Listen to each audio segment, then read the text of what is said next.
Good morning, Nigerians, and thank you for joining us on this weekend's edition of the Weekend Show.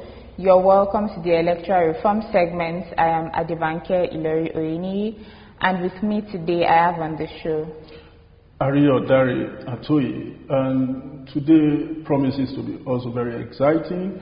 We'll be looking at an important aspect of the electoral reform, which borders on election finance reform, which is very significant if we must get electoral reform really right. Yes, absolutely. Elections are traditionally said to be expensive all over the world. However, with particular emphasis on Nigeria, our elections are exorbitant. In the 2011 elections, we were recorded to have spent over 139 billion naira on elections. In the 2015 elections, we spent over 116 billion naira on elections. And in the 2019 elections, we spent over 182 billion naira on elections. This, you would agree with me, is not realistic in line with the current realities of the COVID-19 pandemic and other economic challenges facing the world. Thank you, Banke. You've said it very well. Virtually every economy of the world is going into recession, and Nigeria also has been projected to also go into recession. And I think it's very important that we now take a look on election finance reform, the kind of money we invest, on elections in Nigeria, from the cost of nomination form to cost of campaign itself. So, in the proposed amendment that we're actually, fighting for, that it's more or less like a takeover from what the 8th National Assembly passed that was declined assent by the President.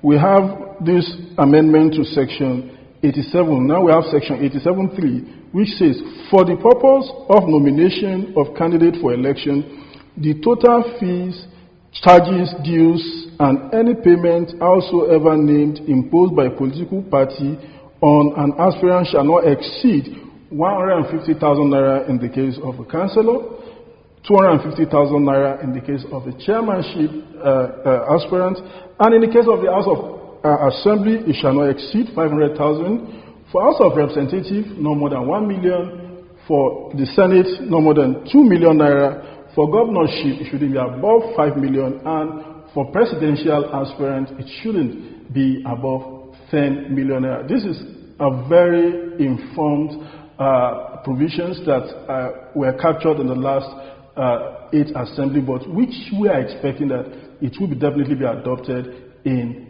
the night, National Assembly as, we press for electoral reforms. So join us after this timeout as we have a little clip on somebody talking about election finance reform. My name is Umar Farouk, and the following points are meant to rejig and reorganize the electoral system in Nigeria. Firstly, making the INEC truly independent.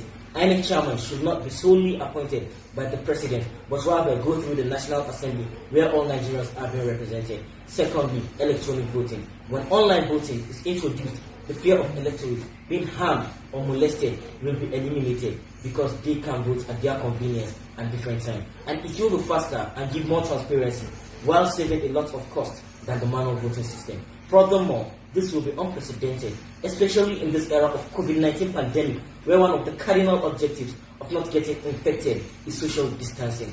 And lastly, reducing the cost at which nomination forms are sold.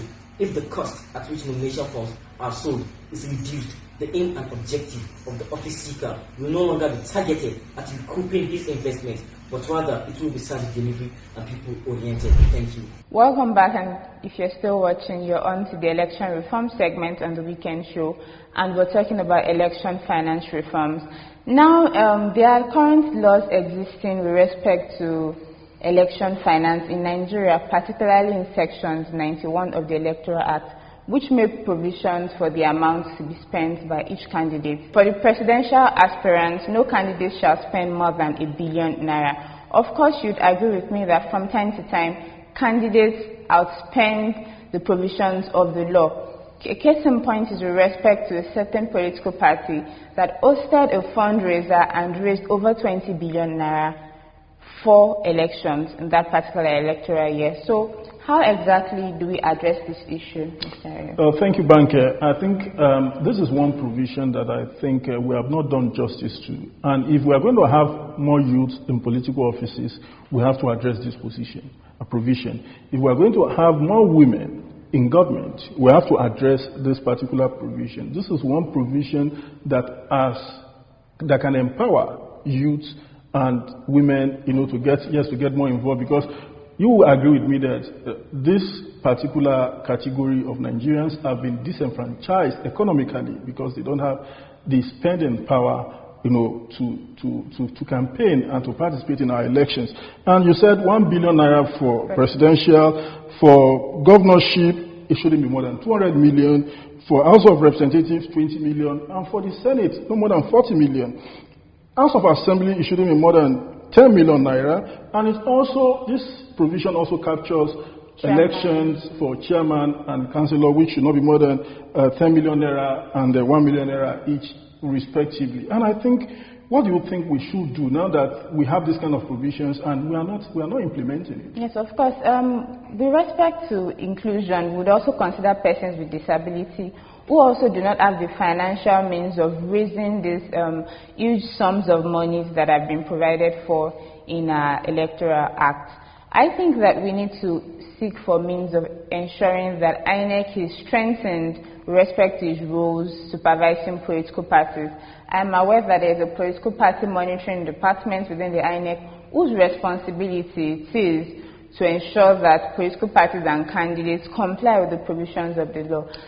Yeah, if you look at Section 90 of the Electoral Act, it says the Commission shall have the power to place limitation on the amount of money or other asset which an individual or group of persons can contribute to a political party. And I think this is a clear provision of the law, which violations should actually be punished. Of course, there are actually punishments with respect, or you can get up to 1 year imprisonment or an option of fine if you flout these provisions of the law. However, nobody has been brought to book. And one of the things we must realize is that for us to have a stronger electoral system, we need to ensure transparency with respect to election financing and campaigns in Nigeria. So once again, our viewers, on this edition of the Weekend Show, that's the Electoral Reform segment. Thank you again for joining us on this edition of the Weekend Show. Once more, my name is Ariyo Atoye, and it has been with me. Thank you. My name is Banke Oye. Thank you for joining us.